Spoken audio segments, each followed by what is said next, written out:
Eu queria agradecer o pessoal do Student Branch aqui de Florianópolis pelo convite. É uma satisfação muito grande estar aqui hoje conversando com vocês e divulgando, né, essa revisão da parte 2 da 16401, que é uma norma tão importante para o setor de edificações, mas muito mais do que o setor de edificações, para as pessoas que habitam os espaços, né, que no fundo é o foco, né, do nosso trabalho, da nossa vivência, da nossa profissão como arquiteto. Tá? Então, a ideia aqui hoje, claro, é mostrar a revisão para vocês, mas muito mais do que isso, né, além de ficar apresentando, assim, parte por parte, pedacinho por pedacinho, de forma detalhada, todo o documento da norma, eu queria falar um pouco do contexto e do cenário em que essa norma foi elaborada. Então, eu vou iniciar discutindo rapidamente essa relação entre conforto térmico e eficiência energética, que nem sempre, né, que ela pode ser uma relação meio conturbada, nem sempre ela é muito simbiótica, né? Queria falar um pouco também da questão da velocidade do ar e da expectativa térmica, que são duas coisas que influenciam bastante nos limites para avaliação de conforto térmico, principalmente levando em consideração a nossa realidade climática aqui do Brasil. E aí a gente entra, então, de fato, na norma, como ela está hoje, né, a versão de 2008, como ela fica depois da publicação, e também depois mostrar ali as possibilidades de aplicação da sua nova revisão, e concluindo na sequência, e abrindo depois para as perguntas. Então, como eu estava falando para vocês, né, conforto térmico e eficiência energética, às vezes, não é algo assim que conversa tão bem quanto a gente gostaria que conversasse. É uma coisa que deveria, né, funcionar junto, mas a gente vê muito por aí as famosas edificações e os espaços que, por dependerem muitas vezes dos sistemas de climatização com set points estáticos, né, sistemas centrais, que não se modificam ao longo de um ano, acabam muitas vezes consumindo muita energia e satisfazendo pouco os seus usuários. Então, de uma forma geral, essa fatia grande ali que a gente consegue ver na figura à esquerda, que está em vermelho, ela é mais ou menos comum no mundo todo, né? A gente gasta no setor comercial aproximadamente 50, de 47, 48, 49, por aí, só desse consumo energético só voltado para climatização artificial. Né? Então, a pergunta é, por que a gente congela as pessoas no verão? Por que a gente, às vezes, usa set points tão baixos dentro desses espaços condicionados artificialmente? E todo esse esforço, né, que a gente viu ali atrás, todo esse consumo das edificações condicionadas artificialmente, muitas vezes resultam em respostas como essa aqui que a gente está vendo aqui nessas duas figuras, né? Então, os usuários geralmente reclamam muito de frio durante o verão e muito de calor durante o inverno. Esse é um gráfico, né? Essa é uma pesquisa americana feita em 2009, mas eu não tenho dúvida de que se a gente aplicasse aqui com os operadores das edificações aqui, a gente ia ter muito aquela barrinha ali do excessivamente frio durante o verão, né? Iria acontecer bastante aqui com a gente também. Então, como que a gente espera ser eficiente assim, né? Refrigerando e aquecendo demais, muito mais do que a gente deveria. E aí, aqui eu já chego nessa figura que traz alguns limites sugeridos com base num estudo, numa revisão de literatura, né? Que podem ser realistas, né? Para ajustes nesses valores de temperatura interna. Então, eu estava falando, né, uma revisão com base em estudos de campo realizado em edificações condicionadas artificialmente, e a ideia é sugerir, né, dar uma orientação maior para a operação dessas edificações. Então, o que a gente pode observar aqui nessa figura, deixa eu pegar meu mouse aqui para poder mostrar para vocês, é que a maior fatia aqui desse intervalo, ele está para edificações livres, né, para operação livre, para edificações funcionando sem a dependência do condicionamento artificial. Então, mais ou menos ali de 18,5 graus Celsius até 25,5 se orienta que não se utilize nenhuma forma de climatização artificial. A gente tem um intervalo ali que o próprio ventilador de teto, né, a própria velocidade do ar pode atender, geral, assim, dentro do ambiente, ela pode atender mais ou menos de 25,5 a 28,5. Depois tem mais um intervalo ali para os equipamentos de conforto pessoais, né, os PCS ou os PEC, e aí a partir de 30, né, é que a gente vê ali algo próximo de 30 que a gente vê que se sugere a utilização do condicionamento artificial. Isso, claro, ambientes, a gente está falando de ambientes que tem todo o suporte, né? Que tem velocidades do ar mais alta, que tem equipamentos de conforto pessoais, né? Onde as pessoas podem ajustar essa zona de conforto térmico, né? Então, a ideia é que tanto o aquecimento quanto a refrigeração, que eles fossem aplicados somente depois que todas essas alternativas fossem utilizadas, né? Todas as alternativas mais eficientes em termos de energia. Tá? Então, claro, essa revisão foi feita no mundo todo, a gente tem a parte ali de aquecimento também, que é pouco usual em edificações comerciais aqui no Brasil, mas também tem um intervalo ali, né, que não se sabe até quando, a partir de quando a gente começa a utilizar efetivamente o aquecimento artificial. Essa outra figura aqui também é um resumo da quantidade de condições classificadas como confortáveis a partir do uso de PCS, né? Isso numa revisão de literatura, foram coletados vários estudos com foco nos equipamentos de conforto pessoais. Então, esses pontinhos, né, esses equipamentos e esses estudos, eles estão sobrepostos ali na figura, e essa figura aqui é um gráfico, é uma zona que depois a gente vai ver na nossa proposta de norma brasileira, é um gráfico para adaptação, né, dessas temperaturas internas com relação, né, em conjunto com velocidades mais altas, de velocidade do ar mais alta, né, e aqui elas estão sobrepostas porque a maioria dos estudos de refrigeração utilizaram o movimento do ar, né? Esses que foram revisados. Então, tem jatos frontais, ali a gente consegue ver os ventiladores de teto, os fluxos de ar uniformes, são todos dados que estão incluídos já com as temperaturas do ambiente associada a cada um deles, né? A gente consegue ver ali no eixo horizontal. E cada símbolo na figura representa uma condição de teste. Então, a velocidade do ar desses jatos frontais, que está representada aqui pelos pontinhos, pelos círculos ali azuis, a gente consegue ver que ela pode ser maior do que a velocidade do ar. Né? Então, quando a gente tem o jato de ar ali na face da pessoa, a gente consegue chegar ali mais ou menos 27, 28 graus, né? Que a gente consegue ver no eixo horizontal. Então, quando a gente vai para ventilador de teto, que são essas cruzinhas pequenas na cor verde, ou o fluxo de ar uniforme, que seriam os retângulos verdes, as temperaturas do ambiente a gente já consegue também atingir velocidades do ar maiores, a uma temperatura de 27, 28, né? E o legal aqui é da gente ver que o ventilador de teto, que é a cruzinha verde ali, a gente consegue chegar a 31, 32. Então, ela está ali no extremo do gráfico, né? Quando a gente tem velocidade do ar mais alta, a partir da utilização do ventilador de teto, ali a gente pode chegar a 1,4, 1,6, conseguimos, de fato, chegar a temperaturas maiores, sem recorrer ao uso do condicionamento artificial. Claro que aí vai depender também da velocidade do ar, vai depender da atividade, né? Porque muita velocidade do ar pode gerar algum incômodo, volume de papéis, cabelo, e enfim, né? Tudo isso tem que ser analisado para cada tipo de ambiente também. E aí, o que a gente estava falando, né, a gente pode ir além, a gente pode utilizar esses equipamentos que vão estender esses limites de conforto e aí, de fato, economizar. Então, nessa figura, a gente pode ter uma ideia de quanto que a gente pode economizar a partir da flexibilização dos valores de set points.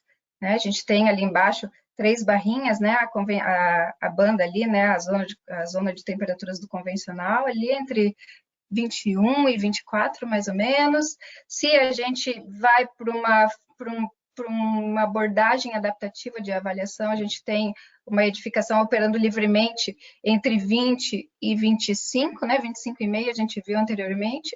Aí, a partir de 20, a gente pode utilizar uma forma de aquecimento por fluxos, por dissipação de calor, né? E se a gente vai ali para a direita, a gente pode recorrer aos ventiladores de teto também. E aí, quando a gente utiliza os PCS, quando a gente utiliza os equipamentos pessoais de conforto, essa zona, né, esse intervalo de temperaturas, ele fica bem maior. Então, esse gráfico, ele mostra quanto que a gente consegue economizar, claro, de um contexto climático para outro, porque isso depende muito, né, do clima também. Então, dá para perceber ali que a cada grau,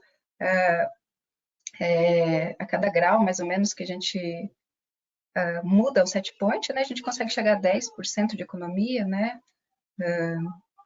de acordo com o clima, né, para aquecimento e para refrigeração. E ainda hoje eu também me recebi uma notícia ali pelo informativo da ASHRAE, de uma experiência legal e prática na Universidade de Geórgia, né, sobre como essas mudanças pequenas no set point podem gerar, de fato, grandes economias, né? Então, é um caso prático, né, porque eles alteraram ali, se eu não me engano, de 2 a 3 graus Celsius o set point dos ambientes dentro da edificação, e o pessoal da universidade constatou ali de 19% a 40% ao ano de economia no consumo energético, e sem comprometer o conforto térmico dessas pessoas, né? Sem interferir no quanto essas pessoas se sentem confortáveis ou não dentro do ambiente, o que é mais bacana. Então, a gente consegue modificar essas temperaturas, a gente consegue economizar e a gente não interfere no conforto das pessoas. Às vezes, em muitos casos, dependendo da mudança, a gente até melhora, né, as condições de conforto do ambiente. E como que a gente pode incorporar, então, a velocidade do ar dentro dos ambientes? Se sabe por muitos estudos que as pessoas têm uma tendência natural para se adaptar ao ambiente, né? E essas flutuações sazonais de temperatura. Então, tem algumas referências ali de estudos desde do desenvolvimento do modelo adaptativo, né? Da abordagem adaptativa, que batem muito nessa tecla, né? A gente se adapta psicologicamente, fisiologicamente ao clima e ao ambiente que a gente está, e as flutuações sazonais, né? E as estações do ano, e a temperatura externa. Então, não só nesses estudos que estão destacados aqui, mas em estudos aqui no Brasil, que a gente observa que as pessoas aceitam, e em muitos casos elas preferem a variabilidade térmica dos espaços ventilados naturalmente. E isso tende a aumentar cada vez mais, principalmente considerando o momento que a gente está vivendo agora, nessa pandemia. Então, se acredita muito que esses espaços climatizados, de alguma forma, eles podem gerar certa insegurança nas pessoas. Então, quanto mais ventilado, quanto mais aberto, quanto maior a velocidade do ar, maior a sensação de segurança, né, dentro do ambiente, em relação à nossa saúde, né? E isso, com o tempo, assim, a gente espera, né? A gente torce que vire uma rotina, que a gente dependa um pouco menos da climatização artificial e aprecie um pouco mais os espaços ventilados naturalmente. Também aqui, até onde que a gente pode chegar, né? Pensando nessas questões de velocidade do ar. A primeira figura aqui à esquerda, ela é de uma revisão de literatura, né? Então, esse estudo é um estudo que apresentou esses dois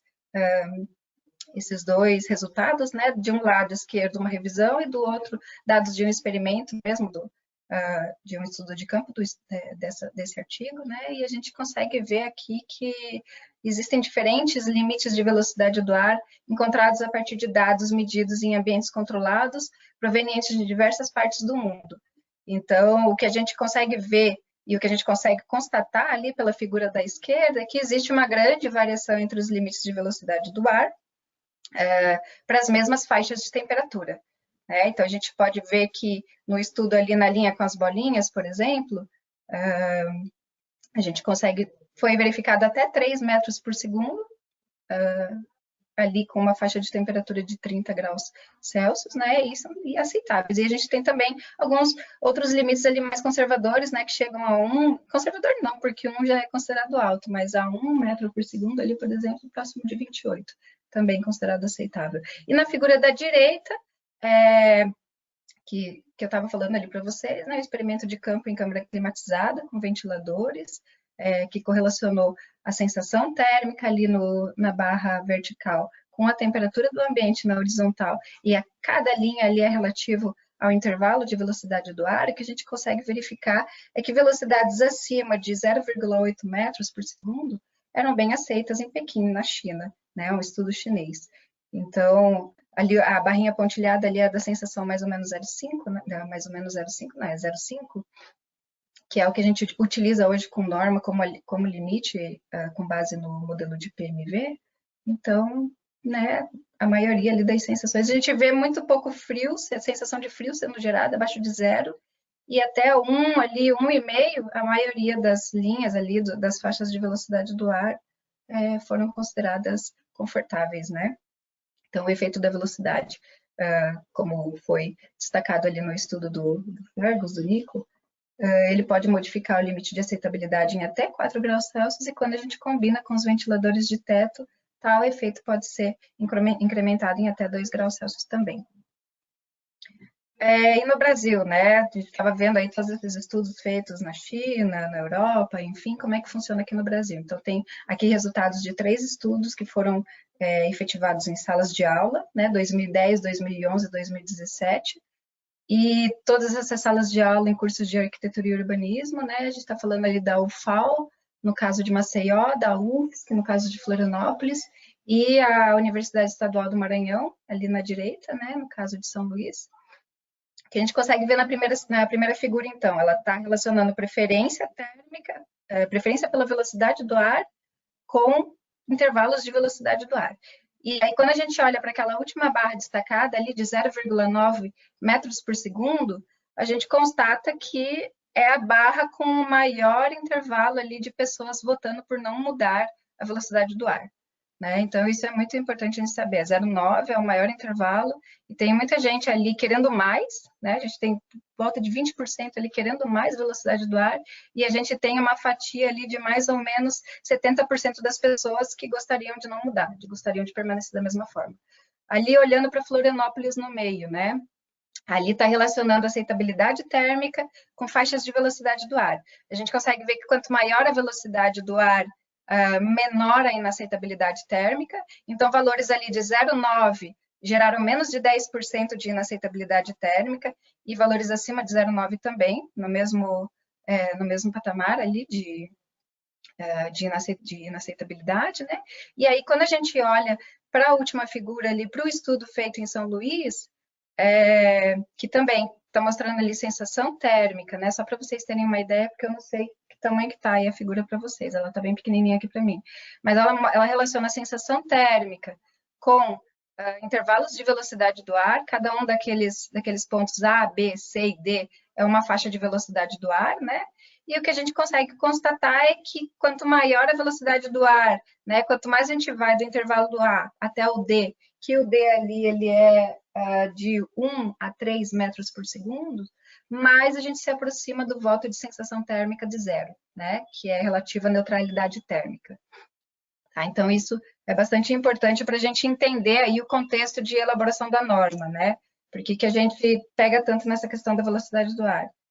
E se a gente perguntar, né, a velocidade do ar, ela incomoda mais ou agrada mais, a gente vai ver que a inaceitabilidade, tanto térmica quanto de velocidade do ar do gráfico à esquerda, ela ocorre em maior porcentagem devido aos votos dos ocupantes que relataram insuficiência de velocidade do ar. Né? Então, aqueles votos ali de inaceitabilidade, pouca velocidade do ar, a gente está falando de uma amostra de aproximadamente 2.300 votos, a maioria dos votos de inaceitabilidade, né, relacionada à velocidade do ar está ali na primeira barra, que é por pouca velocidade, e também a barrinha cinza é relacionada à inaceitabilidade térmica. A inaceitabilidade térmica está relacionada a pouca velocidade do ar também, tá? Isso o maior percentual. E na direita, né, a gente tem ali os votos de ocupantes que estavam sujeitos ao desconforto local devido à corrente de ar indesejada, né, ao DR, que a gente chama. O que a gente consegue verificar ali é que um percentual bem pequeno classificou a velocidade do ar como inaceitável, né? A gente está vendo ali o DR do mais claro para o mais escuro, né? 60, 70, 80, 90, 100% de risco de desconforto devido à corrente de ar localizada, né? A maioria desse 100% está ali na faixa de aceitável, suficiente velocidade do ar. Então, quando a gente vai indo para a direita, ali naquela figura também, né, aceitável, muita velocidade do ar, e inaceitável por muita velocidade do ar, a gente vê que não tem muita relação, né? Ou seja, nos climas quentes e úmidos, como é o caso aqui do nosso país tropical, da nossa realidade tropical, e esse estudo foi feito em Florianópolis, né, que é um clima subtropical, que tem invernos um pouco mais rigorosos do que as áreas mais quentes do país, localizadas a norte, que é o caso de São Luís do Maranhão e Maceió, podem ser considerados irrelevantes. Então, a gente não tem muito isso de desconforto térmico por correntes de ar aqui no nosso país, se a gente está em ambientes com temperaturas mais elevadas, né? E aí aqui também, né, alguns resultados de combinação entre a velocidade do ar e o ar-condicionado. E aí são resultados que a gente considera bastante interessantes, porque na esquerda a gente tem um gráfico de aceitabilidade térmica em salas que operam somente com ventiladores de teto. Na direita, a gente tem salas com ventiladores de teto e ar-condicionado operando juntos. Então, isso para o mesmo intervalo de temperatura operativa, esses resultados são das mesmas salas, né? Só que uma com ar-condicionado ligado junto com o ventilador e na outra só ventilador de teto. Então, se de um lado, a partir de 24 graus, a gente consegue verificar que só o ventilador de teto começa a não dar conta, né? A gente consegue ver ali 20 e próximo de 45% de inaceitabilidade, ali na barra de 28 graus Celsius de temperatura operativa. E aí é importante destacar que aqui a gente está tratando de um experimento que não tinha renovação do ar, né? Então eram salas de aula fechadas, com ventiladores de teto funcionando, e aí a gente operava ar-condicionado e ventilador de teto juntos para ver o efeito, né? O efeito combinado dessas duas estratégias. Então, quando o ar-condicionado era acionado junto com os ventiladores, a inaceitabilidade térmica cai bastante, né? Principalmente ali no finalzinho, onde a gente tinha os maiores percentuais de inaceitabilidade térmica, né? Os maiores tamanhos ali das barrinhas vermelhas, eles vão caindo quando a gente liga o ar-condicionado. Então, a gente vê ali que 27 e 28 graus, quando os dois estavam operando juntos, foi quando a gente teve o menor percentual de inaceitabilidade térmica. Tá? E aí a gente chama a atenção para essa alta temperatura, entre aspas, né, de 27 e 28. Mas a gente sabe que a velocidade do ar em um ambiente fechado, climatizado, ela vai ajudar bastante na distribuição desse ar refrigerado, né? Aquela história das baixas temperaturas que se concentram num determinado ponto, quando a gente tem um sistema de climatização split, por exemplo, quando aqui é o caso dessas salas de aula, né, eram splits, quando a gente utiliza junto com equipamentos que circulam, que aumentam a velocidade do ar, ali a gente consegue ver que existem melhorias significativas ali no conforto térmico e na distribuição desse ar refrigerado também. Tá? E aí, Brasil versus o restante do mundo, né? Como é que nosso clima, como é que a gente está aqui em relação aos nossos dados, com relação ao restante do mundo. Só para fechar essa parte dos resultados dos estudos de campo e aí a gente passar para a parte da norma. Tem as duas figuras aqui que foram elaboradas com base na base brasileira de dados de conforto térmico, que é um projeto ali do laboratório também, do LabE. Né? Então, de forma geral, o que a gente consegue entender é que aqui no Brasil, a nossa inaceitabilidade térmica ela está muito mais relacionada ao calor do que ao frio. Né? Então, na esquerda, a gente tem uma comparação entre a sensação térmica, que está relacionada com a aceitabilidade térmica em dois grupos climáticos diferentes. A gente tem ali o tropical à esquerda e o subtropical à direita, né? E em ambos ali a gente vê que os votozinhos azuis, que estão relacionados à inaceitabilidade, eles acontecem muito mais na escala positiva, né? De 7 pontos, que é de 2, 3, que são votos com calor e com muito calor. Né? Então, a gente tem certa inaceitabilidade também a partir do 1, que é levemente com calor, e aí quando a gente vai para a escala de frio, a gente não vê esse mesmo percentual de inaceitabilidade, né? Então, isso mostra que aqui no Brasil a gente sofre muito mais com calor do que com frio. O frio, ele pode até muitas vezes ser bem-vindo, né? Por sofrer tanto por calor, por ter essa exposição às temperaturas mais altas, o frio e o voto de levemente com frio e com frio, às vezes, ele pode ser bem-vindo. Inclusive ali em Florianópolis, né? Em Florianópolis não, em São Luís ali que a gente tem praticamente 100% dos votos no intervalo de -2, eles são de aceitabilidade térmica. À direita, a gente tem uma comparação, então, dessa amostra de dados no clima úmido subtropical, no caso de Florianópolis, né, com o restante dos climas subtropicais no mundo, né, então a gente está comparando Florianópolis com o restante dos países e dos climas que têm a mesma que são similares, né, ao nosso clima, e a gente também, novamente, a gente consegue ver ali que a nossa barrinha do lado ali entre 0, 1, 2 e 3, ela recua em relação ao mundo, ou seja, a gente sofre muito mais com o desconforto do calor do que o restante do mundo, né? Existe uma insatisfação muito maior aqui no nosso país com relação ao calor, quando a gente compara com o restante. E aí, com base nesse resumo, né, nessa contextualização que foi feita, como que fica, né, essa nova versão da NBR 16401, parte 2, que é a parte relativa aos parâmetros de conforto térmico. Só para a gente saber, né, essa versão atual de 2008 que a gente tem, ela é uma norma que cancelou e substituiu a antiga 6401, né? E ela foi elaborada com base na versão de 2005 do ASHRAE Handbook. Então, ela está ali, né, por volta de 2005, com os resultados que se trabalhavam naquela época de conforto, o que está bastante desatualizado com o que a gente tem hoje na versão da 55, da ASHRAE 55, que é a norma específica de conforto térmico da Associação Americana. Então, essa proposta de revisão que está hoje em processo de revisão, uma proposta de revisão que está em processo de revisão, ela começou a ser pensada ali em 2011, né? A gente consegue ver ali naqueles 3 quadradinhos abaixo, né, que existe um paper que fala da questão da velocidade do ar no Brasil, né, e como é que é o nosso contexto, e traz um guia, né, para conforto térmico e aceitabilidade do movimento do ar para uma futura elaboração de norma.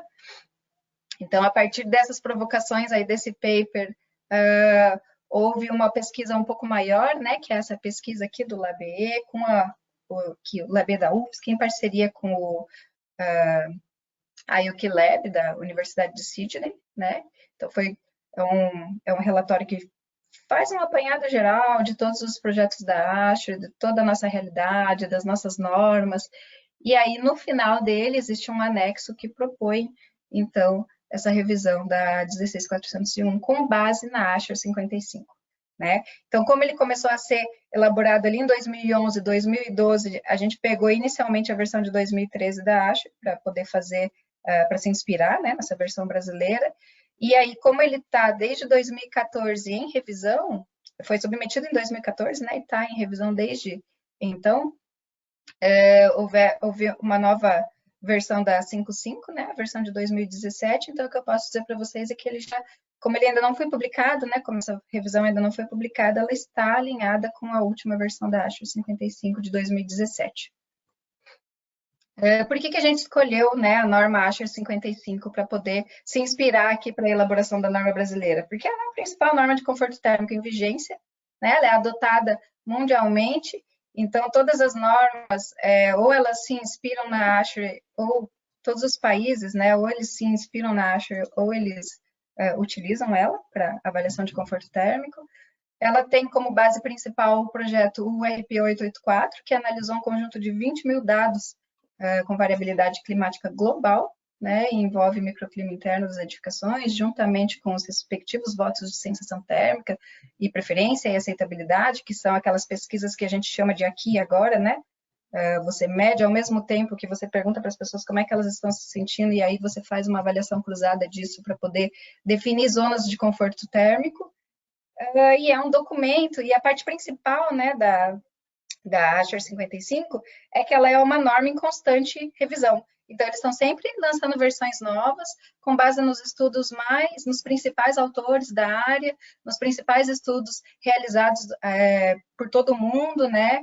E aí, o legal é que a gente pode utilizar ela em conjunto, por exemplo, com a ferramenta da Universidade de Berkeley, né? Com o CBE Tools. Então, lá eles têm ferramentas para avaliar a velocidade do ar, para avaliar calor radiante, para avaliar STET, né, que é a temperatura efetiva padrão. Então, eles estão muito avançados em relação à nossa versão de 2008, e aí, a gente trabalhando junto, a gente consegue também tirar proveito de todas essas ferramentas que são super atuais e que estão aí disponíveis online, gratuitamente, para a gente poder avaliar também a nossa realidade climática, também o nosso clima, né, e o nosso país.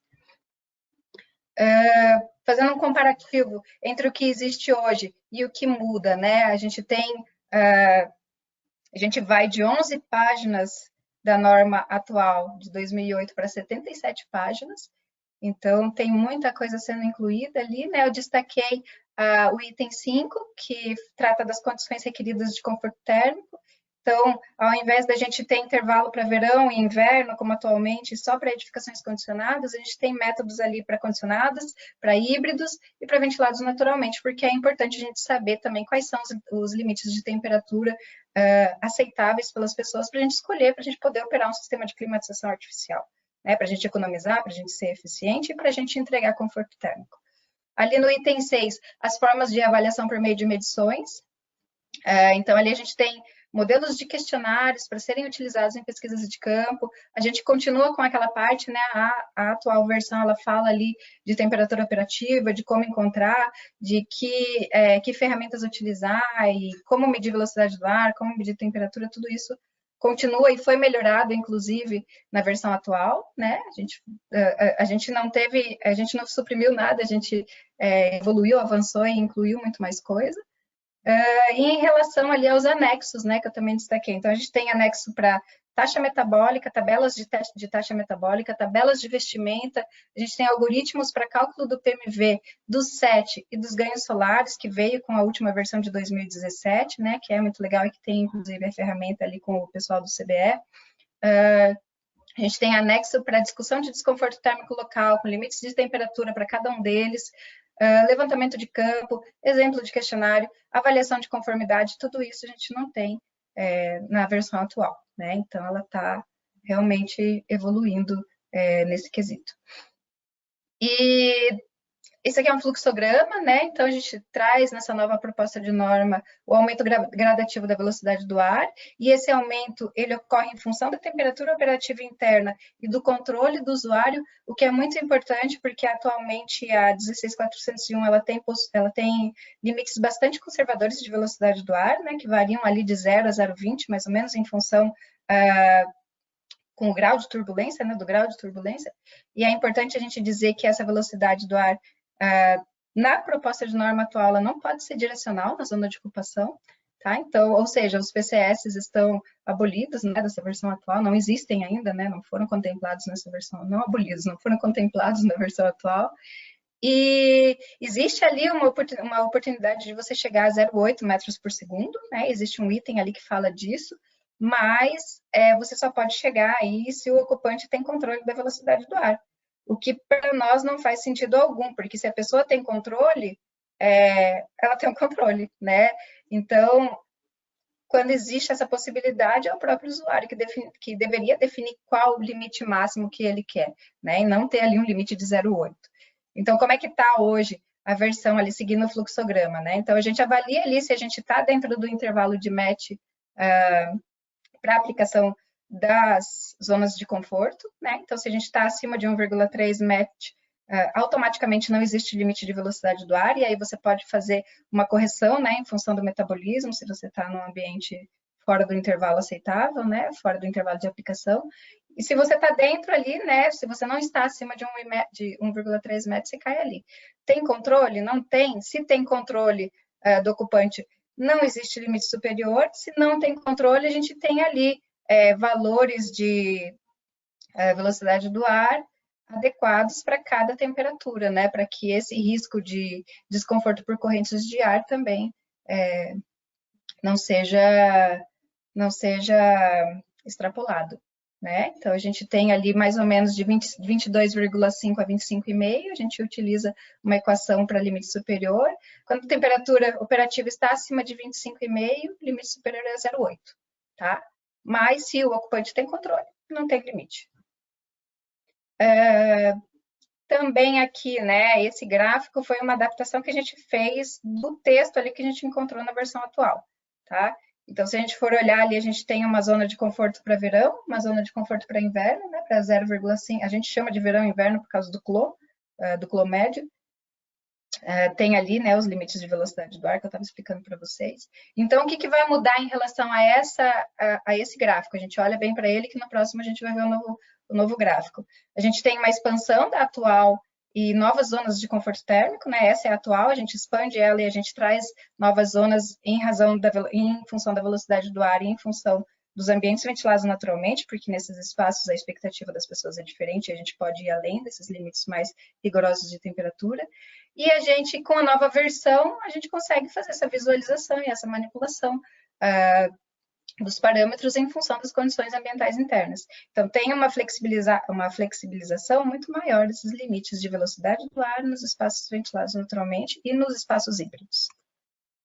Então, essa é a nova zona de conforto que está sendo proposta, que está bem alinhada com a ASHRAE 55. Quem conhece a ASHRAE, né, já viu essa zona de conforto térmico. A gente continua com uma zona de 1 clô, né, não mais de 0,9, mas de 1 clô, e uma de 0,5, referente a verão e inverno, né?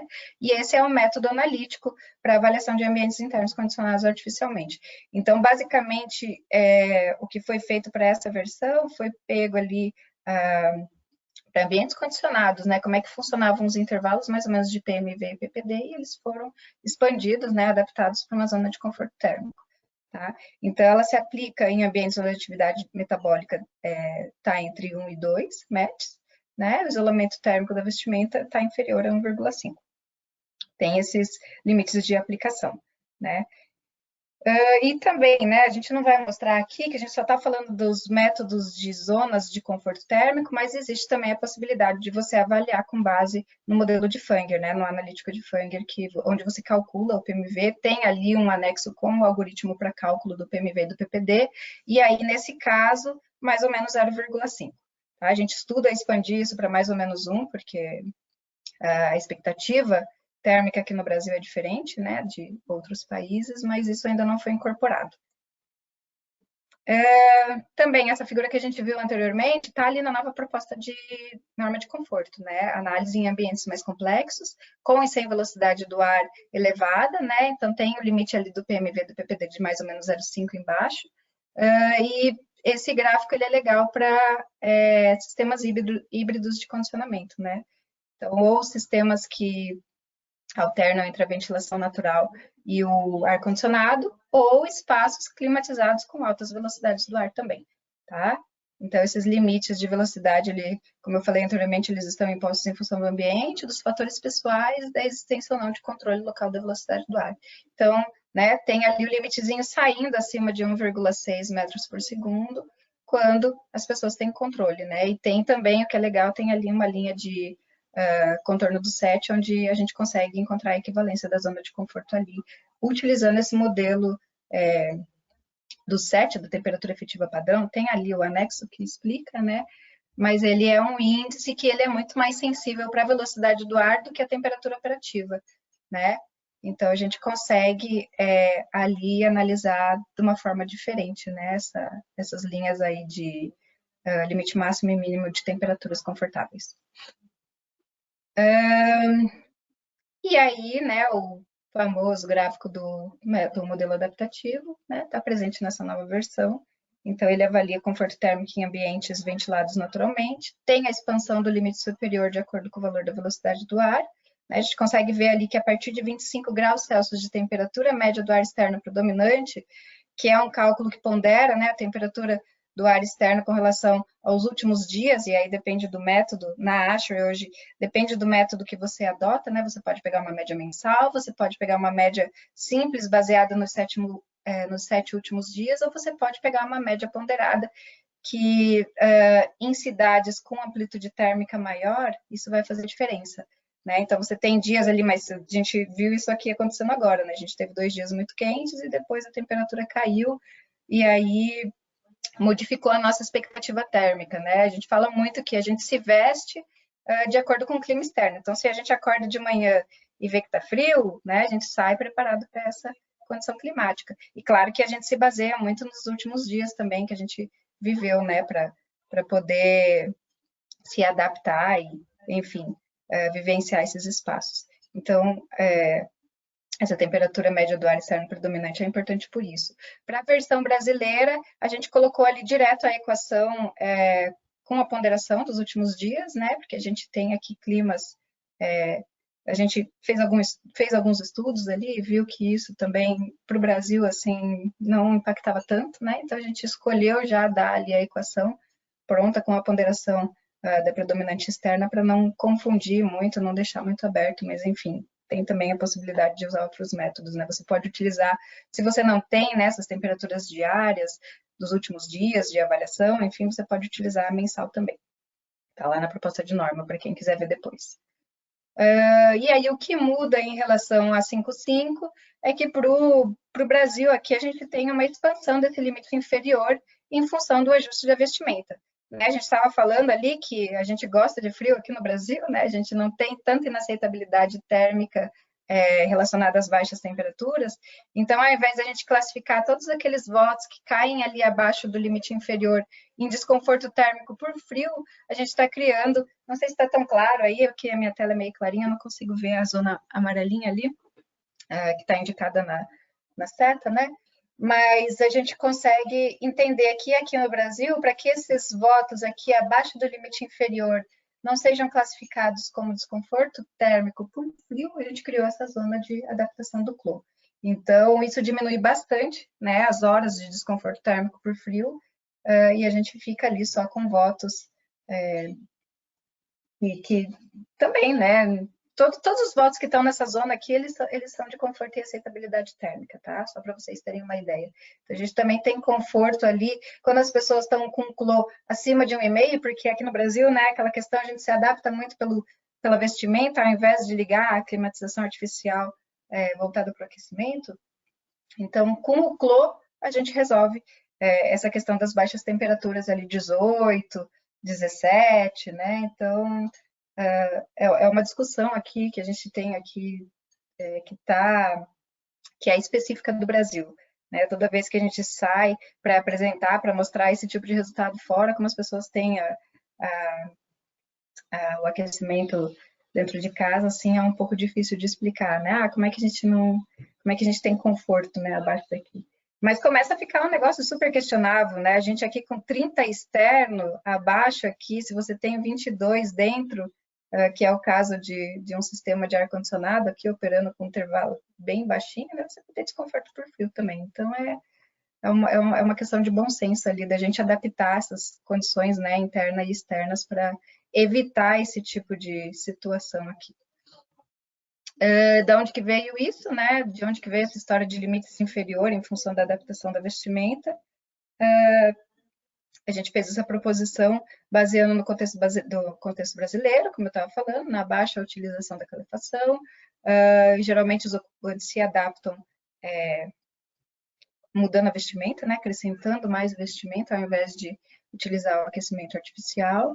Então, foi uma pesquisa que a gente utilizou dados de simulações de diferentes climas, né? A gente fez para Florianópolis, Belém, Curitiba, e além da gente ter utilizado simulação, que é o caso aqui desses dois gráficos da esquerda, a gente também utilizou dados de experimento de campo. Né? Eles foram até expandidos, né? Se a gente volta aqui, a gente vê que está maior aqui o número de votos, né? Então, cada vez que a gente consegue ali uma inclusão de dados na base brasileira, a gente volta para o gráfico para ver como é que está a situação. Então, veio daí, tá? Essa adaptação do CLO. E aí, vou tentar finalizar, né, que já é 19h44 aqui, para a gente ter o período de perguntas, né? Como que esses métodos vão funcionar na prática, então?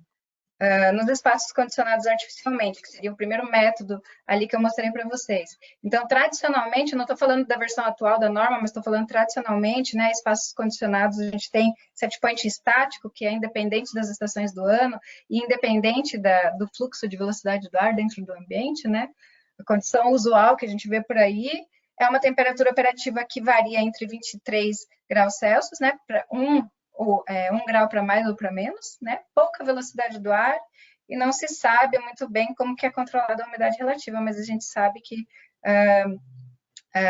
dependendo do sistema, né, ela pode estar um pouquinho mais baixa do que deveria. Então, com a nova proposta, a gente tem esse set point variável, a gente tem a possibilidade, né, de mudar em função das estações do ano, de ter temperaturas mais altas durante o verão, e temperaturas um pouco mais baixas, até para a gente economizar, né, no inverno, e que também está relacionado ao padrão de vestimenta dos ocupantes. A umidade e a velocidade ela vai variar de acordo com o controle dos usuários, né? Porque a gente pode combinar métodos também para avaliação desses espaços. Então, basicamente, para verão, nesses espaços, né, de umidade relativa a 50% e baixa velocidade do ar, que é o primeiro gráfico que a gente viu, que vai até 0,20, a gente tem para verão 0,5 CLO 24 a 27 graus Celsius, e para inverno a gente tem 20,5 para 24 0,5 graus Celsius, né? Se a gente fosse transformar aquelas duas zonas ali, né, de clô em intervalos de temperatura, pegando ali de acordo com a velocidade do ar e da umidade relativa do ar, a gente ia ter isso. Então, o E 50% é porque a gente pegou na curva ali da carta psicométrica, ali a gente pegou a curva de 50%, tá? Porque a gente pode variar ali, né, aquelas curvas em relação às zonas. Também nos espaços condicionados artificialmente, de acordo com a nova proposta, a gente vai permitir a utilização do modelo computacional para deslocar as zonas apresentadas, né, para a direita ou para a esquerda, que é a questão do PMV e do PPD, né, e a questão do SET. E essas zonas elas podem ser deslocadas em função da temperatura radiante, da umidade relativa do ar do CLO ou do MET, né? A gente tem as equações ali para deslocar um pouquinho mais para lá, um pouquinho mais para cá. Até no próprio informativo do gráfico ali, se vocês derem um zoom, vocês vão ver ali as orientações, né, para deslocar essa zona com base nesses parâmetros. Ou seja, para uma atividade metabólica leve de 1,2 MET, vestimenta leve de 0,4 CLO, temperatura do ar próxima de 26 e radiante próxima de 27, velocidade 0,25 e umidade relativa 60%, por exemplo, é um exemplo, né? A gente teria um PMV corrigido com base na velocidade do ar mais alta, né, que é acima de 0,20, de 0,07, né? Isso para sensação térmica e percentual de desconforto 5%. Ou seja, uma situação de conforto térmico dentro do espaço, né? 26 graus Celsius e 27 de radiante, né? Com uma velocidade razoavelmente perceptível, né? Porque abaixo de 0,20 a gente costuma dizer que não é perceptível, né? A gente só consegue perceber o efeito da velocidade do ar quando a gente passa desse limite, né?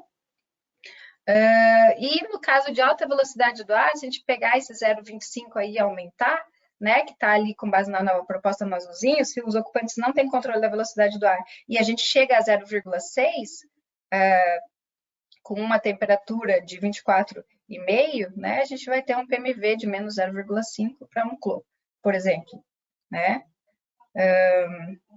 E ali, com controle da velocidade do ar, né, pode chegar até 30, com velocidade do ar de 1,2 metros por segundo, e também a gente tem um PMV de mais 0,5 para 0,5 CLO, tá? Nos espaços ventilados naturalmente, então, nos períodos mais frios, por exemplo, né, uma predominante externa de 30 graus Celsius, com uma temperatura nos períodos mais quentes, né, acho que está trocado ali o título, tá? Período mais frio, para predominante externa 30 graus Celsius e temperatura interna de 31, a velocidade do ar pode ser superior a 0,9, tá? E a gente pode ter conforto, a gente vai estar dentro da zona de conforto térmico se a gente voltar ali no gráfico do adaptativo. E nos períodos mais frios, né? Os dois estão frios ali, agora que eu vi. A predominante externa, por exemplo, 15 graus Celsius e uma temperatura interna de 19 graus Celsius, e a velocidade do ar, se controlada pelo ocupante, não superior a 0,6, a gente vai ter conforto. Então, a nova, só fazendo um comparativo ali, né, da versão de 2008 da 16401, ela não permite avaliar conforto térmico nesse tipo de espaço, né, nem misto e nem ventilado naturalmente. Então, a gente está abrindo aí, né, concluindo aqui, a gente está abrindo bastante, a gente está evoluindo bastante. Então, a gente precisa reduzir o consumo de energia nos nossos edifícios, e a norma é uma boa proposta para isso, né, ela te dá a possibilidade de trabalhar com esses intervalos de temperatura que vão auxiliar nessa questão, né? Uma outra coisa que a gente precisa garantir conforto térmico e satisfação para os ocupantes dos nossos edifícios, né? Então, a gente precisa parar de projetar ar-condicionado sem pensar no ocupante, né? Parar de projetar sistemas de climatização sem pensar nas condições de conforto, sem congelar as pessoas dentro dos ambientes, né? A nova proposta da 16401, ela abre portas para as inovações em projeto de sistemas de condicionamento ambiental, que atualmente, com aquele intervalo estático, fica um pouco mais complicado. A gente precisa se acostumar a ouvir os ocupantes, né, e dar mais controle para eles adaptarem os ambientes e garantirem mais conforto, e assim a gente ser mais eficiente também, né, porque o PCS, como a gente viu anteriormente, ele abre, né, essa possibilidade da gente economizar, né, aumentando as temperaturas e o set point. E isso precisa ser incorporado nos sistemas de certificação e também resultar em feedback para o projeto, né, para as pessoas aprenderem, não aprenderem, mas se familiarizarem para adaptarem os projetos, né, e pensando nessas questões também, tá? Só vou deixar aqui para vocês, antes de finalizar, um slide que mostra, né, pesquisa de conforto térmico no LabE.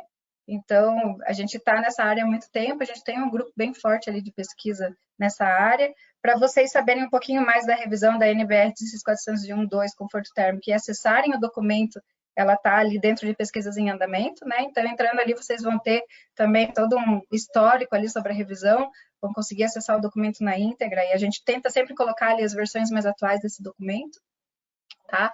E, como eu falei da base brasileira também, né? O primeiro item aqui, ele fala da base brasileira de conforto térmico, então quem quiser saber um pouquinho mais também sobre isso, tá ali, tá? Fica o link aí para vocês. E é isso. Obrigada, pessoal. Obrigada a todo mundo que está assistindo. E a gente vai abrir agora para as dúvidas, né?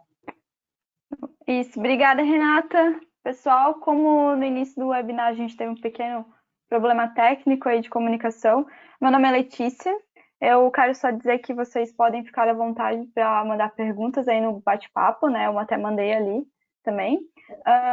Vou apresentar de novo a Renata, né? Porque eu acho que vocês não pegaram essa parte. A Renata é pesquisadora no LabE UFSC, na área de conforto térmico de ambientes internos, então ela tem um bom gabarito nessa questão, e também é pesquisadora no CB3E, que é o Centro Brasileiro de Eficiência Energéticas e Edificações, na parte de etiquetagem de edificações comerciais, serviços e públicas.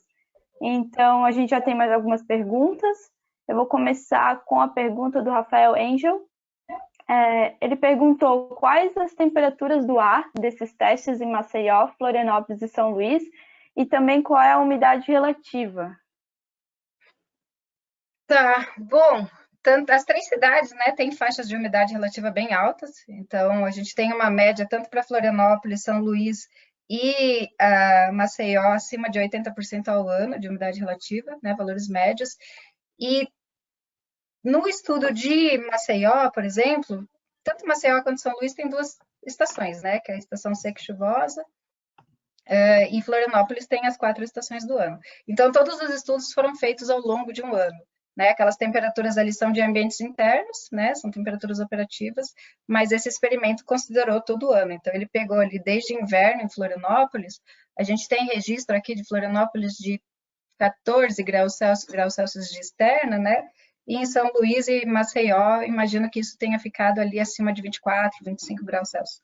Mas nessas 2 cidades, a gente chegou também aos limites máximos de temperatura ali de 32, né, que foram as cidades onde a gente pegou limites mais altos. Lê, eu consigo olhar essas perguntas para ver se eu respondi tudo? Eu não me lembro se foi temperatura e umidade, né? Que o Rafael perguntou. Eu posso repetir. Ele perguntou da temperatura do ar nessas 3 cidades e também a umidade relativa só. Os valores de temperatura do ar interno, né, são esses da apresentação. Aqui eu posso até voltar para olhar mais uma vez ali. Tá, não tem temperatura, só tem faixa de velocidade do ar, né? Mas é isso. Bom, os três experimentos foram realizados ao longo do ano, né? Então, aqui em Florianópolis. Mas, assim, a maioria dos dados, geralmente, aqui, para as 3 pesquisas, né? A maioria ali, quando a gente vai para um histograma ali de frequência, está por volta de 25, 26 graus Celsius interno, tá, Rafael? Espero ter respondido tudo. Ele mandou um ok aqui pra gente. Então, eu não tenho acesso ao bate-papo aqui, eu não consigo ler as perguntas. Eu acho que não mesmo, acho que só fica para os organizadores mesmo. Tá, vou tentar prestar atenção aqui para responder tudo direitinho, não me perder. Tá certo. Então, a gente tem Jerônimo Santos, que ele perguntou quais critérios você considera relevantes para que uma climatização com ventilação natural funcione bem, haja visto que o controle sobre as variáveis é muito limitado. Quais os critérios? Bom, para ventilados naturalmente, depende do clima, né? Se a gente está num clima um pouco mais quente, né, com alta umidade relativa do ar, a gente tem que ter velocidade do ar. Então, é aquela questão, né, da gente trabalhar combinando temperaturas com altas velocidades do ar. E aí, quando a gente tem ventilados naturalmente em espaços mais frios, também. Aí a gente evita, né, a velocidade do ar. Então, eu acredito muito nessa questão da velocidade do ar para espaços ventilados, né, porque ela pode ajudar a minimizar a sensação térmica, né, causar a alta sensação de temperaturas mais altas causadas pela umidade, e também ela pode frear ali, né, a questão do desconforto das correntes de ar. Então, no caso de ventilados naturalmente, na minha percepção, né, o parâmetro mais importante é a velocidade do ar mesmo. Uhum.